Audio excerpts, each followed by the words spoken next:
be nothing, be nobody. Hello friends, hope everything is going good with all of us. Well, after looking at the title of our today's subject, some of us may not agree with it, and it is understandable. In fact, the speaker herself is saying, you don't have to agree with this or anything that's put here. Don't just listen to the speaker or to anyone. Rather, ask for yourself. Examine and inquire in your own mind and try to understand. Just understand. That's all is needed. Because once you understand, you don't need anyone telling you anything. So please ask God to give you that understanding. And I pray that we all will truly understand. Whole life we have been taught to become somebody. We've been taught not to accept being the last. We've been brainwashed to be smart, to make our mark, to be somebody in the society, to rise to the top, and so on. But our today's message is completely opposite to all that we've learned up until now. All these theories to be exalted, to excel, to be smart, to make a name, to be superior, all such kind of theories, one may have reasons to justify all that, because that's what the outer world demands of us. But who cares? Who cares? Why bother so much about the outer world? The speaker couldn't care less for such stuff and is least interested in such concepts of life. In fact, the speaker encourages us all, as children of God, we all should care less for such kind of stuff. Why?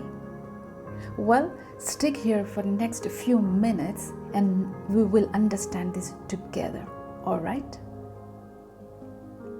And for that, my friends, let us turn our attention to one line, just one line that Jesus said, which you will find in the Gospel of Luke, chapter 14, verse 11. Luke, chapter 14, verse 11. Let's read it together. For whoever exalts himself will be humbled, and whoever humbles himself will be exalted. Let's read it again. For whoever exalts himself will be humbled, and whoever humbles himself will be exalted. Now, everyone must have heard this line this way or a bit differently. Just one line is enough. One word is enough to understand. No need of referring to multiple scriptures from this end to that end of the Bible. Just one line is enough to understand. But do we really understand is the question. When Jesus was on this earth, very few understood him. But that is in the very nature of things and bound to be so. Very, very few. And who were those few? Those few were not learned scholars. They were not trained in any Bible or religious schools or any theological institutions. They were not professors or philosophers.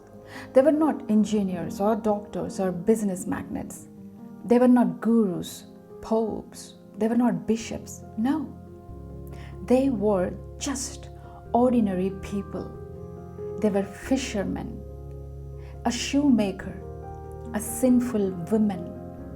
They were very ordinary people. In fact, most ordinary, the most ordinary of ordinaries. But how could these ordinary people understand Christ? How could they receive Jesus so easily?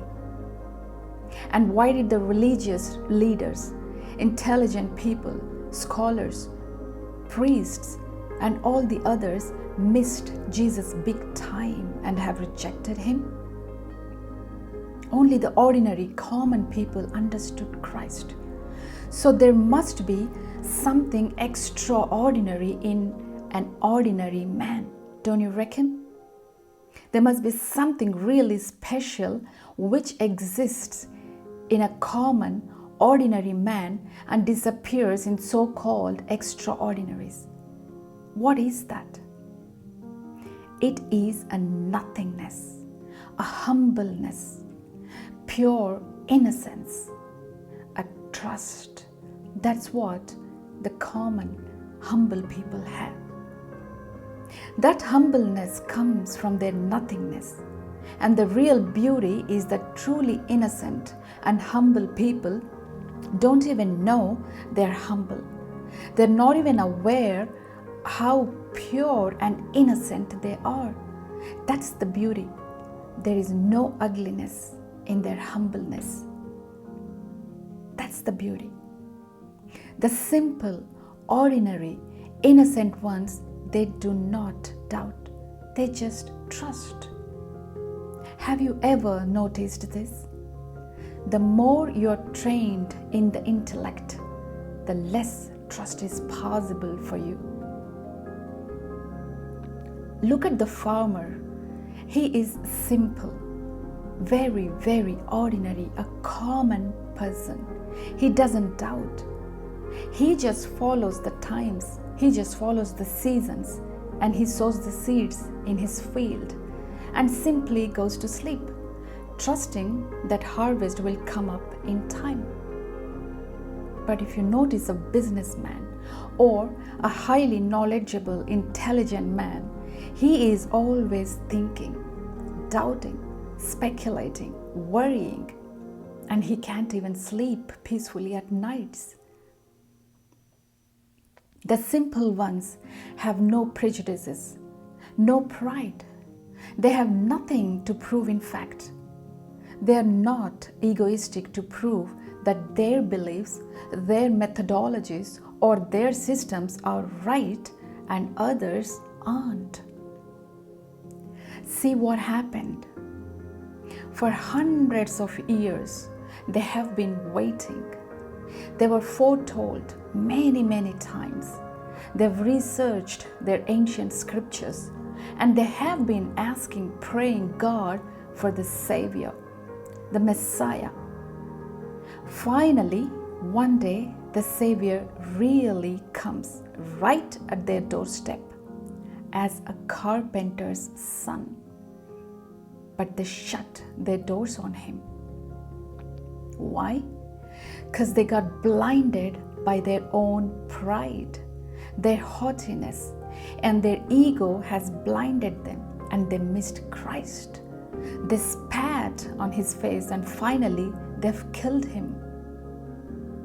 They have esteemed themselves high, very high, basing on their lineage, their religion, their dogmas, rubbish knowledge, their philosophies, and their egos. They were so adamant, so blinded in their egoistic beliefs and pride that they have crucified and killed Christ. Christ's blood spilled all over that land. And that is why, even after 2,000 years, to this day in time, that land is still burning and bleeding in war. That's the fate of Jews.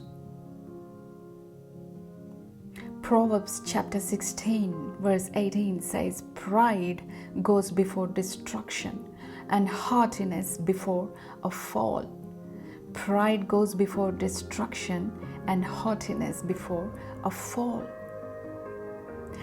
Jesus said, "Exalt yourself and you will be brought down.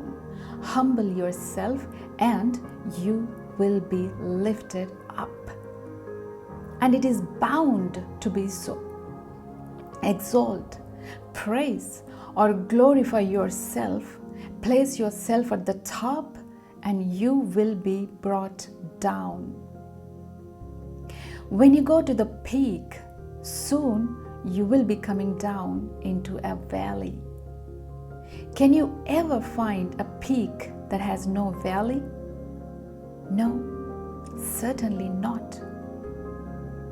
Every peak comes with a valley. Every high comes with a low. You don't have to accept, or you don't have to agree with what the speaker is saying. Don't. You examine, you ask, you inquire for yourself, you see for yourself, please. When you go to the peak of anything, sooner or later, you will have to come down to the valley. You cannot avoid that, because there's no peak without a valley. Every peak gives a certain degree of intoxication, a false high. Money, knowledge, power, beauty, wealth, any success comes with certain degree of high, but that high is always followed by a low. Why? Because when you are on the high, when you are at the peak of your success of any form in life, pride creeps in. You will develop ego and arrogance, and then you lose the sight of plain ground. You become arrogant, you stumble, you lose the balance, and you fall. Fall is guaranteed. It happens because life has no choice other than bringing you down. And life teaches that not because life is cruel. In fact, life is never cruel to anyone. It is just bringing the balance. It is just stabilizing you. Exalt yourself and you will be brought down. Humble yourself and you will be lifted up. And it is the humble ones, it is the innocent who understands the way of life. Such ones understand the mysteries, the wisdom of life and God. It is the ordinary who are wise. It is the humble ones who are really mighty. It might sound paradoxical, my friends, but that's one of the many facts of life. Let's look into that. There are two types of people who are truly humble, ordinary, and pure. First type is someone who is really a nobody. He knows nothing. He didn't learn anything. He didn't get trained in anything. He's really nothing. The second type is someone who is knowledgeable, exposed and experienced, wise, and has seen life. Both these types can be truly simple, ordinary, and wise. Allow me to explain a bit. In the first type, where one is not a learned man, not trained intellectually, scientifically, or theologically, philosophically, or in whichever other rubbish ways, such a mind really doesn't have any knowledge. It truly knows nothing, and it is a fact.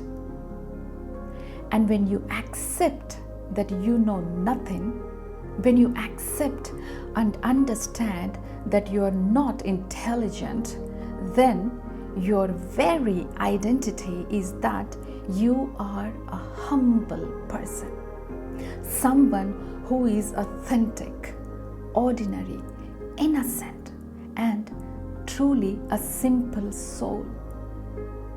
This type can be trusted because they're simple, not clever, they're not cunning.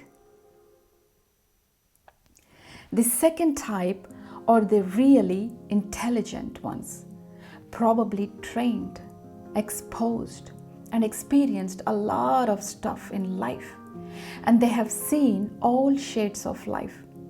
And somewhere in their journey, they have thrown away all that intelligence, accumulated knowledge. They have tasted the peaks and they have seen the low valleys as well. And now they have found the balance. They have emptied themselves of everything and became a nothing, a nobody. They became a simple soul. And this happens automatically as a result of their journey, their experiences, their acceptances, and their transformation. This type of people also can be trusted because they're also not cunning or clever. Naturally, as in the first type, or by choice, as in the second type. Either way, it's not a problem as long as you are humble. As long as one is humble, ordinary, and pure. And it is to such humble and ordinary people life runs and pours itself into their bosom. Why? Because the ordinary humble ones know that they are really empty. So they allow themselves to be filled up, to receive. It is easy to fill a glass that is empty. The humbleness, that ability to trust, that ordinariness makes them extraordinary. Such ones don't carry heavy, dead weight of pride, of ego, knowledge, religious dogmas, and all that nonsense. They are rooted in the ground. They are down to earth, and that is why they will be exalted high, as Jesus said. When Jesus asked these fishermen to follow him, they looked at him, and Jesus looked beautiful, kind, radiant. That's it. These fishermen, they just left everything and simply followed Jesus. They were just simple fishermen living a normal day-to-day life. They had no degrees or titles attached to their names. They have not even studied scriptures.